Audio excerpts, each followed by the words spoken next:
So we got Vivian in New Mexico. How are you? Hi.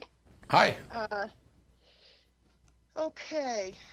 I've never done a call-in show before, Well, it's so easy. It's You just like just having a phone talk. call, yeah. just well, I have a question. I want to know about demons. What I do grew you? up Catholic. Hmm. I'm not terribly religious, and all of a sudden, at age 65, I decided I was an atheist and no longer believed. Good for Hmm. you. Uh, So, when you spoke earlier in the show about it being disproportionately overly important, I knew exactly what you were talking about Hmm. because it's like it consumes me all day long. Sure. So Fortunate, go ahead. fortunately, fortunately, I have a sister who is also an atheist, has been all her life probably, but I just didn't realize why. Anyway, demons, where did they come from? I've seen them in movies. Oh, they're fictional characters like gremlins and pixies and fairies and So I kind of got that feeling. yeah. So leprechauns.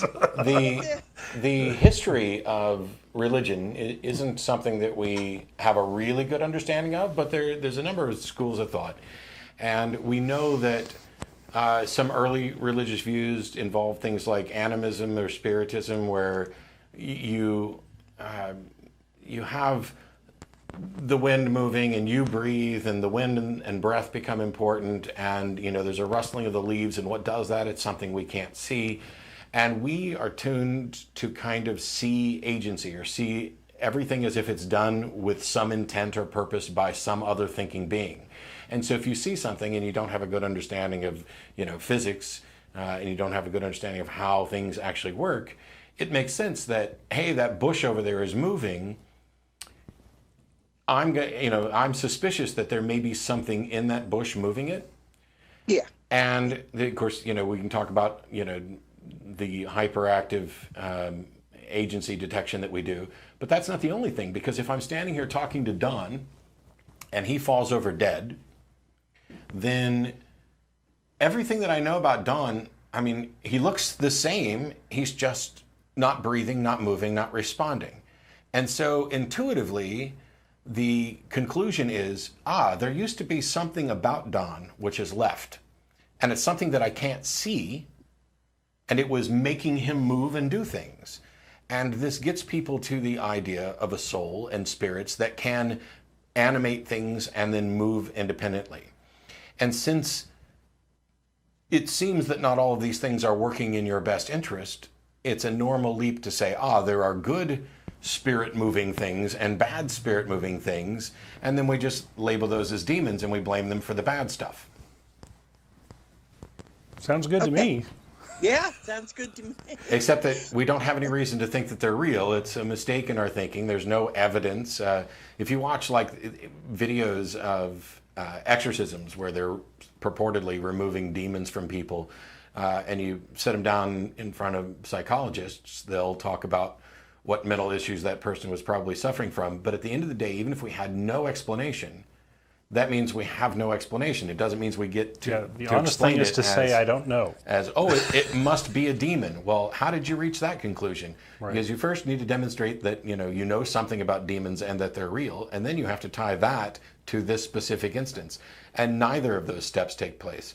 So it seems most probable that it's a product of our overactive imaginations, about our fears, about recognizing that the world isn't always working towards our good, and And it we makes love to sense. tell stories, and having an actor in a story makes so much more sense than saying I don't know or giving up. And then there's also the issue of trying to avoid blame. So you did something bad. The devil made me do it. Well, now it doesn't look like that you're a terrible person. It looks like that you were afflicted by something beyond your control. Right. Now, I was talking to my sister about this, and it seems to me growing up and my whole adult life, I always thought that if I committed a sin, it was me. Yeah. It wasn't some demon, but it seems to me that there are other people who think, oh, it must have been a demon made them do that. Yeah, so the Catholic view, because you did it and you go to confession. Under the Protestant view, you still did it because you have free will, but the reason that you did it is because you are not right in your walk with Jesus and you have allowed, Satan to take control. To influence your life, whether it's an actual demon or just your sinful nature, is kind of a toss-up under Protestant views. Right. So it's not, demons are not angels. We're not getting those mixed up with fallen angels. What difference does it make? Do we have any reason to think either of them are real? I think it's a muddled concept that different people have different conceptions. In some cases they are, in some cases they're not. I mean, in Catholic tradition, the demons are the fallen angels that fell with Satan, but that's mythology. And since I don't have any reason to think either of them are real, I'm fine with putting them in the same category. Yep, they're all the same in the category of things we don't have any good reason to believe actually exist. Right. Although they make really good movies.